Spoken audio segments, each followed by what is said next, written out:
So I've known you for a while now, and so the conversations that we're gonna have, um, we've probably already touched on a lot of these topics. I probably know the answer to a lot of the questions or the conversations, but it's just to kind of fill in for the other people that don't know. Um, so no topic. What I mean? We just conversations between two beings. With the dough, I push that weight like lipo. I'm living the cocaine life. Started at 16, smoking weed every night. Gotta get this money, fell in love with the dough. I push that weight like lipo. I'm living the cocaine life. Started at 16, smoking weed every night. Gotta get this money, fell in love with the dough. I push that weight like lipo. But yeah, so we was touching on you just mom to them. So over the years, like we've gained so much knowledge and information.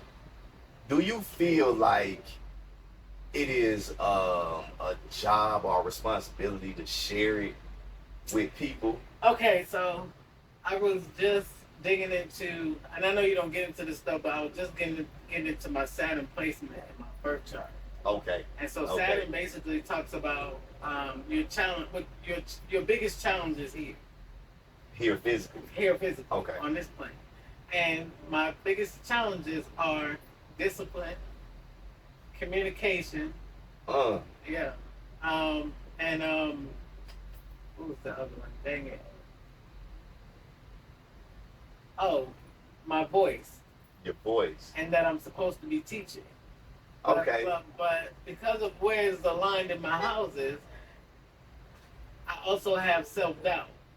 So that's my challenge, to overcome the self-doubt and learn and teach people what I know. Okay.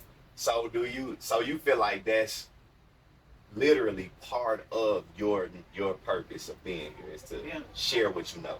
Yeah, I always think that what you wanted to be as a kid, at your most authentic self, kind of give you an idea of what you came here to do. So I wanted to be a teacher. I wanted to play football. I wanted to be a teacher and I wanted to be a doctor. So how does that, hold on, so you basically wanted to heal people then. That's just basically what you said. Yeah. You wanted to be a doctor? Yeah. As a child? Yeah, my dad talked me out of it. What the fuck? Hold on. Okay, wow, that's crazy. That a parent would do that. Right. So, hold on, before we even hit on that, you said most kids want to be the president, astronaut, actress. You want to be a doctor.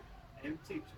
Did you like see something on TV or some shit? Or like that was just something already always? I just knew I was gonna be a doctor. And I was gonna be a neonatal doctor. A doctor. A neonatal doctor? A doctor of children. That's what that's called? Neonatal. Oh, I'm not familiar with that word. Yeah. Okay. I done learned something new there. Shit. But well, pediatric. Pediatric is a word I'm familiar. Okay. It's neonatal nurses, but pediatric doctors. Oh man, that's how the fuck do you even spell that word? That shit sounds like a. it's neo, like new. Okay. Natal. Oh, I got you. Neonatal. Okay. And so you said your dad taught you out of that. Yeah, I was probably like maybe 9 years old, and we was having a conversation. Me, him, one of his friends, and my sister. And his friend asked me what I wanted to be when I grew up. And I was like, oh, I'm going to be a doctor. And my dad was like, you don't want to be no doctor. By the time you get out of school, you'll be too old. No, the fuck he did. Yeah, he's like, go to school for management or something. Management? And it was like, shoot, out of my head. So immediately when he said it, it kind of like took the momentum of you wanted him to do it. Yeah. Because who want to be old when they get out of school? Man, and shit like that is terrible. Let me ask you this. You think he said that shit? I don't know what's going on with this one upstairs. I think he said that strictly from a place of I think he was speaking to his own fear. Being desensitized by the world. You know what I'm saying? His own like you gotta get it inadequacy. quick and young and You know what I'm saying? That's fucking. Do you think he even knew what he did? Nope. See, and you never forgot that shit. Never forgot it. I still remember the whole conversation. I remember what we had on. I remember how Damn. you said it. Yeah. See, that's some demoralizing shit to say to your child. Yeah. You know what I mean? And you say he don't even know The damage. Yeah, like that. You carried that shit.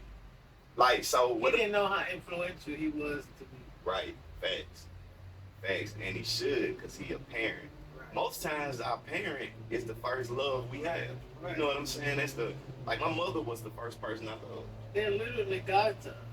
My mother was my God. Yeah. You know what I'm saying? So to have your God, the first person you love, say some shit to you, it's like he kind of stole your future. Yeah. You know what I mean? At least in that aspect. And I don't know who it was that knocked me off becoming a teacher, because they was like, they don't make no money. So They not paid enough. Yeah, they not. Shit, they not paid enough. But guess what? They get every summer off. Yeah, I'm not geared to be no young people's teachers. Oh, it got to be what? Middle school or high school? No, it got to be grown folk. College maybe? No. High school's good? It definitely got to be some grown people. Okay.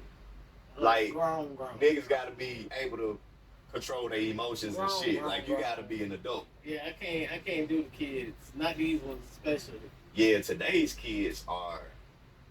Man, you know how they say the next generation takes it a step further? Yeah. This generation took it a step further in both directions. Boy. Like, they doing some dope shit over here. Dumb shit. And they taking it a step further with the shenanigans too. Dumb shit, yeah. You gotta have patience though. Boy, patience at the word.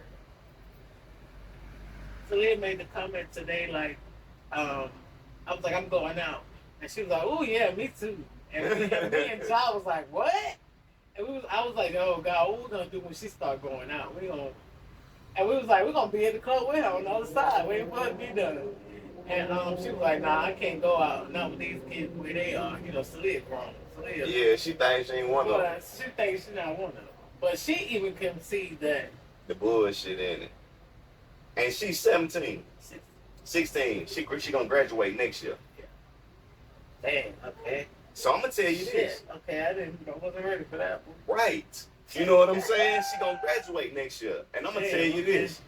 She gonna be going to college. She wanna go to college? She wants to go to she wanna be a stereotech. No. She wanna be surgical tech. Surgical tech. Surgical technician. Okay. So they're the ones that's in the room during surgery, and they like scalpel, and you hand them the scalpel. Okay. Yeah. So it's literally assisting with everything as the surgeon performs. Right. It does sound like a lot of schooling though. No. It's 2 not. years. 2 years? 2 years. Not just an associate's degree. No, associate's degree is 1 year. Okay, so then, but it's not a BA because BA. No, it's not a BA. You don't need a BA to be a tech. Oh, it's just as soon as she graduates, she dives right into the specific field of study. Actually, she can do enrollment in her 12th grade year. You talked to her about that? She want to do it. Damn. Okay. So we back. We're further back than most places, because in New York, in 9th grade, you can start taking CNA classes, certified nursing assistant classes. In 9th grade. In 9th grade. And these are real accredited to your. Yeah. Hold on. So you can graduate high school and have your CNA. That's how my mom did. Okay, so let me ask you this then: is a certification less then because you can get it so young? Okay, so a certification is needed for everything except nurses and doctors. Nurses and doctors, you gotta have a certificate, a graduate diploma. You gotta have a BA, 4 years. BA. Probably for a doctor, you gotta go. You gotta go back masters and get your PH and shit. Yeah, they gotta write a dissertation or some shit after before they get their doctorates, I think. Yeah. But I don't know, I ain't fucking made it that far. Yeah. But Damn, so that's what she want to do. And the good thing about being techs is that you can go back to school and get another certification in 8 weeks because you've already covered the basics. Okay. So she can do surgical tech. She can be sterile tech, which is the person that cleans utensils. Yeah. She can get all of that. So man, so it seems like, cause the job itself seems like you can get that on-site training, like at the actual hospital, you can get the training.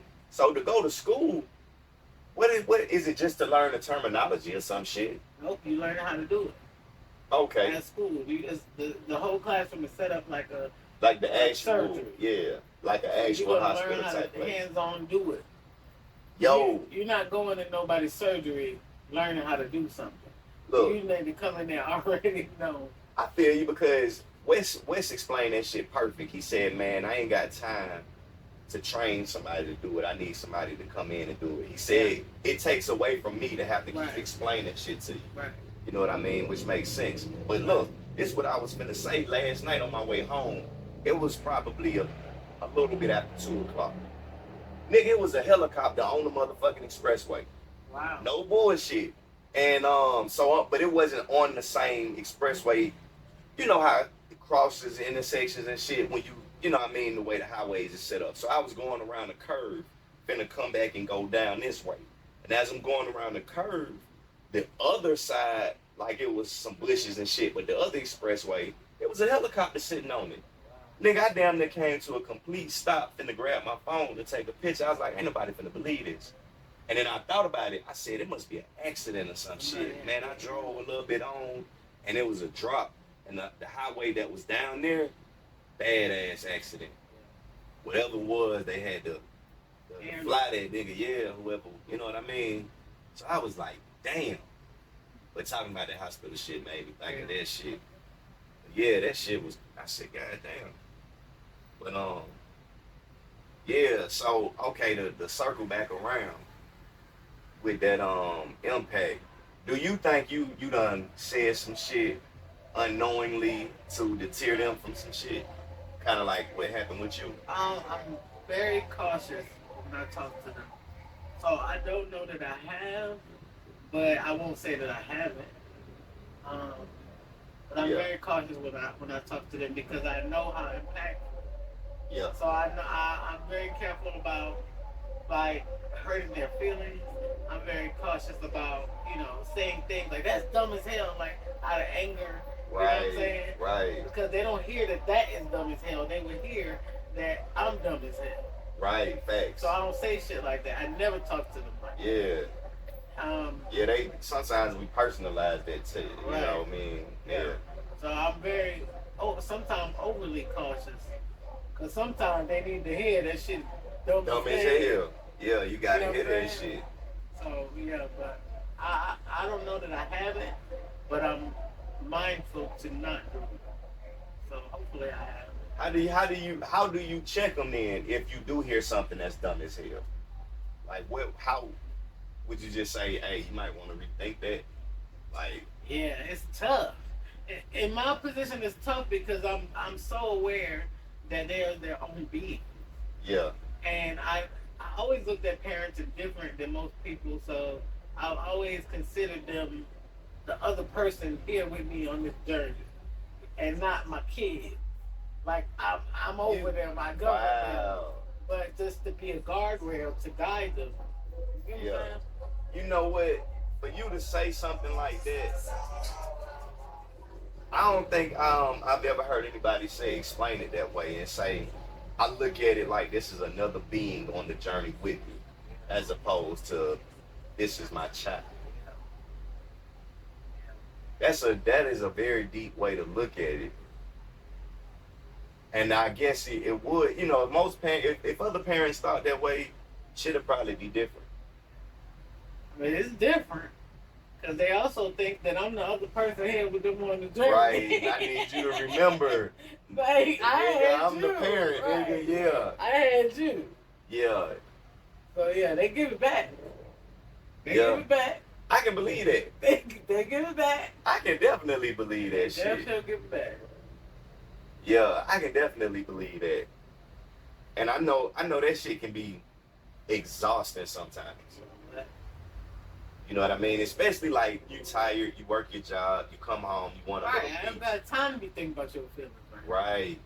But you know, and those be the moments where you say the wrong thing, or you know, you cut them, and it lasts with them for the rest of their life or whatever. They always think about it. Yeah, how I look at it is, if at least my younger two kids Yeah. always around me. Right. Even if we are in the same house in different rooms, they Mhm. want to be where their mama at. They want to be where their mama at all the time. Yeah. And so that to me is a good sign because you don't want to be around somebody that you're not comfortable with or that makes you feel less than, or you know what I'm saying? Yeah.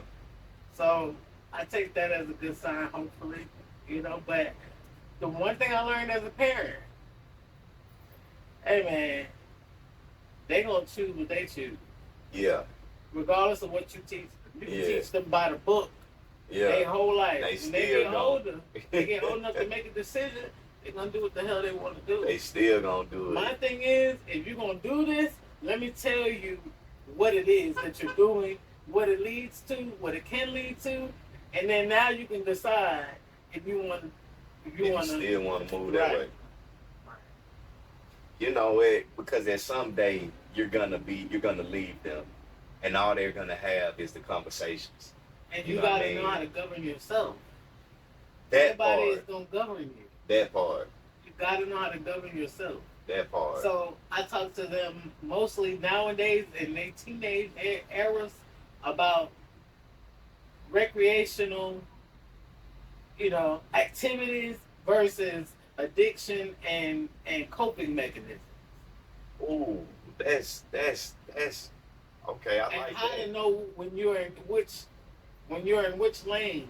And if you're in them other lanes, how to pull yourself back. Because who gonna pull you back? Nobody gonna pull you back. Only you can pull yourself back. I like that you even the way you worded that. So you said you teach them the difference from recreation versus you said addiction and coping mechanisms. That is to me, that sounds so deep and complex that if your child, they might miss what you're saying, because that just seems like it is a difference. There's a difference. You know what I mean? Do you think that they understand that aspect? Okay. They've been firsthand witnesses to addiction, so they know what addiction looks like. And I'm telling them, when you're doing something because you like to do it, it's fun. It's when you're out with your friends, or it's on a weekend and you want to have a good time or whatever. That's recreation. That's recreational. Right. If you're doing it every day, that's coping because it's escaping from your Right. reality because you don't like your reality. Right. And coping isn't making your reality any better. So now you're leading yourself into addiction. Into addiction. Boom. So they understand it.